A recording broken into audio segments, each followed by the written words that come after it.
had my transplant in May 2001 and we met in about the November. Yeah. In November of 2001, yeah. So I was not long out of hospital when I met Chris. I was in my second year at Edinburgh University and I started to get a little bit breathless, and I thought I was living the student lifestyle. I was drinking a lot, I was smoking a lot, and so I started exercising more, which was about the worst thing I could do because it turned out I had a condition called dilated cardiomyopathy, which is a thickening of the heart muscle, and it was probably caused by a flu virus I'd had a couple of months earlier, and it was an autoimmune response. It attacked the muscles in my heart. But I was diagnosed in the January of 2001, and then I went on the active waiting list in May 2001, and I only had to wait 8 days for a transplant, so I was very lucky.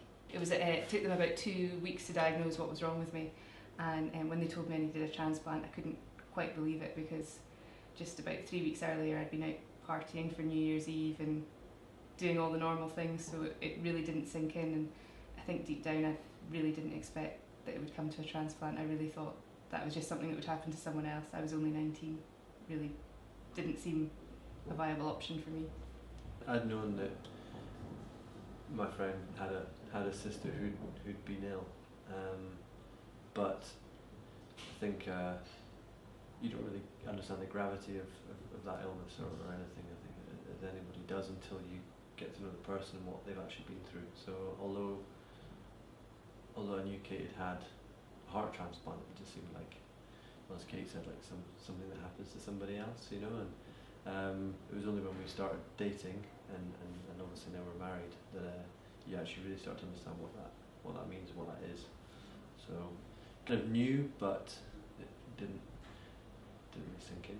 At the time of my transplant, me and my brother had been living 2 streets apart in Edinburgh and saw each other at Christmas. And then once I got ill, he was at the hospital every day, and it definitely brought our family a lot closer together. Absolutely. We got married just over a year ago, and it just so happened that during our honeymoon in Bali, it was also Kate's 10th anniversary for her transplant.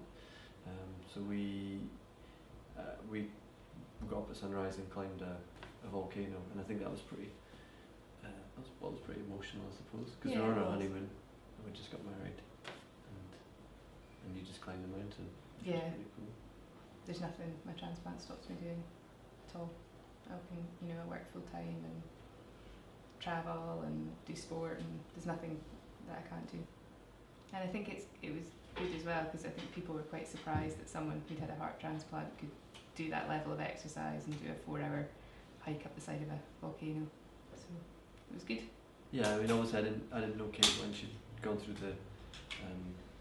the operation, but the stories we talked a bit on the day, the stories about how obviously you had to, come back from scratch in a way. Yeah. And then, because I'd only known her as a relatively able person, and every time she meets one of my friends or anybody, it's always a surprise.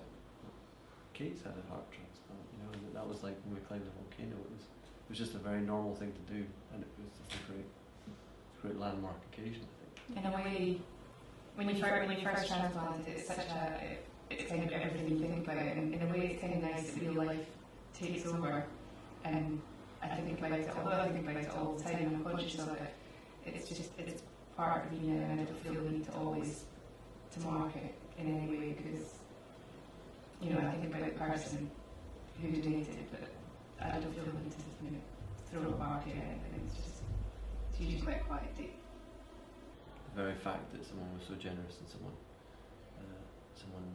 did that and joined the register gave me a really wonderful wife. So my life would also be very, very different, and I've just got a fantastic wife, and Kate's an incredible woman. And as Kate said earlier, we kind of moved on and deal with it in very different ways, because it's very much part of day-to-day life, and we very rarely talk about it, and we don't really try not to think about the bad stuff. But yeah, we just have a very, very happy life, and that's all due to the fact someone was so generous.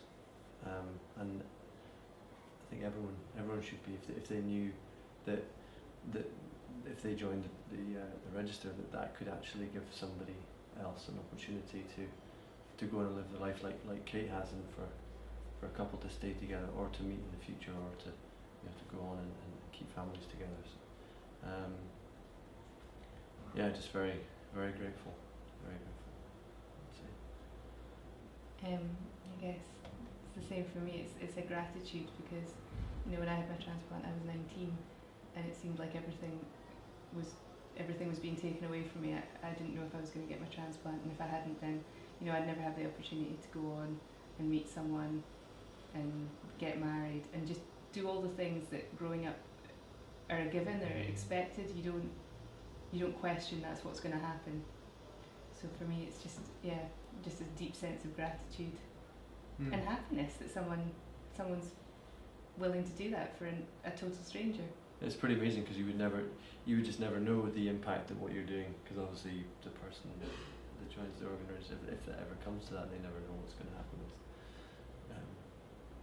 or the impact that their decision has. But and we live a very normal, very, very happy life, and it's everyone should have that opportunity. I think, really, especially when it comes down to something so easy. It's joining the register, and obviously Kate went through that before we met. And, we wouldn't be here I'd now. say, we wouldn't. Yeah, exactly. Yeah. As corny as that sounds, we wouldn't be here. We wouldn't have the fantastic life that we have, which we do. Yeah.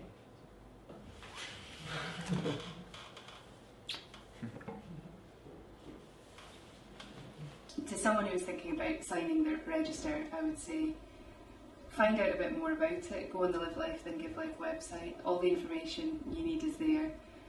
And then talk to your family about your wishes, because it would be awful if they didn't know that's what you wanted. If something happens to you, that's terrible for your family, but if they know that you wanted to be an organ donor, then at least that pressure's taken off them, and in a very horrible time, that's one more decision they don't have to make. They know your wishes, and you'll make a real difference to very many people's lives.